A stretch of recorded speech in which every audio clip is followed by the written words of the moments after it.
In what was one of the most hyped games in women's college basketball this year, we saw an absolute demolition by South Carolina, who have, since losing to UCLA, demolished everybody. They've just demolished absolutely everybody. And then there's TCU, who did get a good win against Notre Dame, but maybe aren't the 9th best team in the nation either. But that doesn't really make any difference. They just demolished TCU.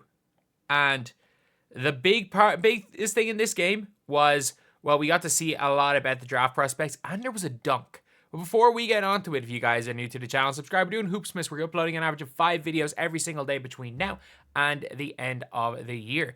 Well, till the 25th of December. We are trying to hit 40,000 subscribers as soon as possible. If we can somehow get to 39.9k by the end of the day, that'd be insane. We are 31 subscribers off. But anyway, we got to talk about this game.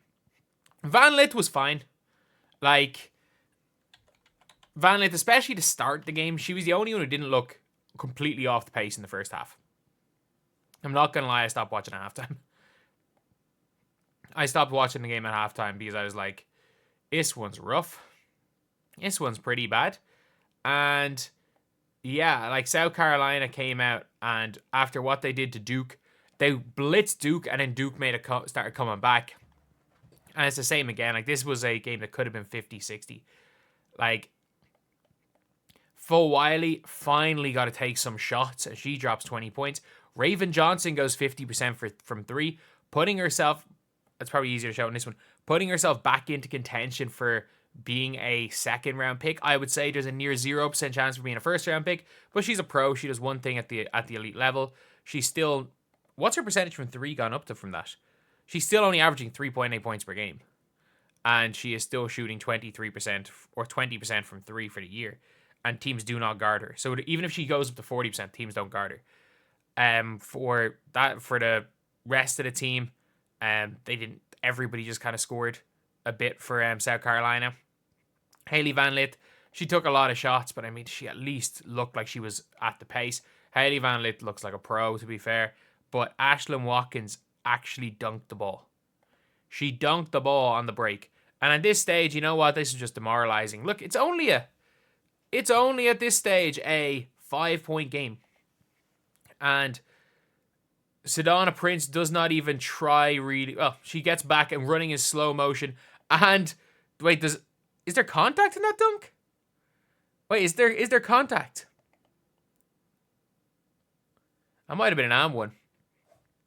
There are definitely some picture angles of that dunk where it looks like Ashlyn Watkins dunked it on Sedona Prince. If you are a cameraman taking the picture from this side of the screen right here, that 100% would look like she's getting yammed on.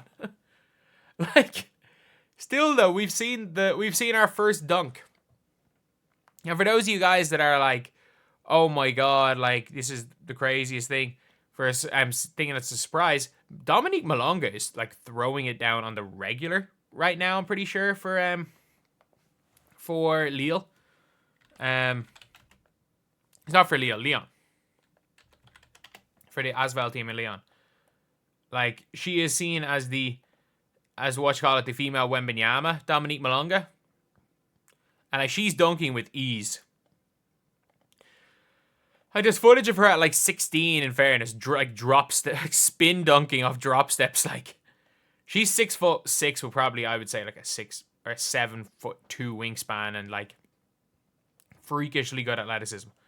But now that was impressive from Ashlyn Watkins.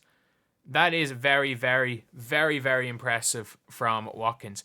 But I will say this: South Carolina are a different animal.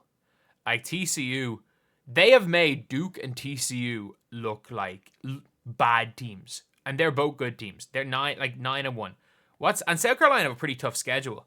Like, I said they wouldn't go undefeated at the start of the year, and I was right in that. But like, man, Duke, who I've said Duke have looked like the best team in the country. So not Duke, UConn have looked like the best team in the country, not Duke. They destroyed Duke, for this entire year, and like, you never know. So for the rest of the year, they don't play a good team. They play Texas, who they're going to destroy.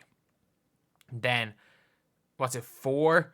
The game on the 21st of January, the LSU game, is going to be a massive game. That one's going to be massive. And then they play UConn, Ole Miss, Kentucky, and Texas again. Like, I would say the UConn and the LSU games are going to be big. Like, that's going to be a huge one. And, like, UConn is February, so not too far off the tournament. And obviously for UConn faced USC, which, like, I don't see USC hanging with UConn. They face USC on the 22nd. Or is it the 20? It could be the 21st of December. Whatever it is, like, I do not see USC hanging with UConn. Honestly, I think it might be the 21st. And Notre Dame, UConn. Wow, Notre Dame, UConn actually is going to be a big one as well. But, yeah, women's college basketball right now it's looking interesting because for me, there are 3 teams that have really set themselves apart. I think Notre Dame can beat anybody, but I think that UCLA, South Carolina, and UConn have really set themselves apart. But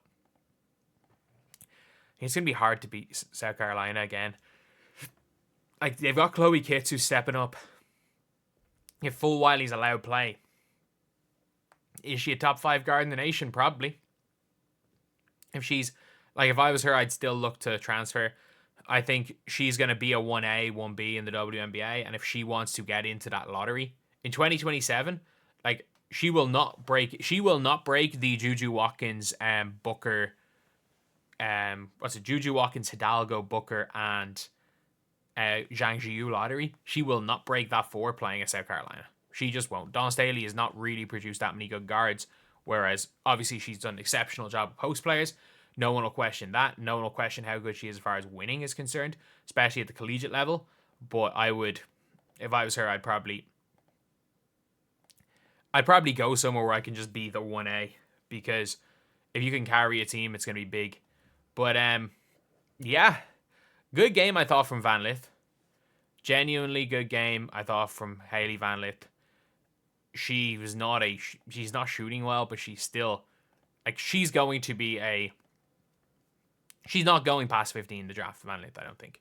But for South Carolina, like, Chloe Kitts, I think, is she in the 2026 WNBA draft?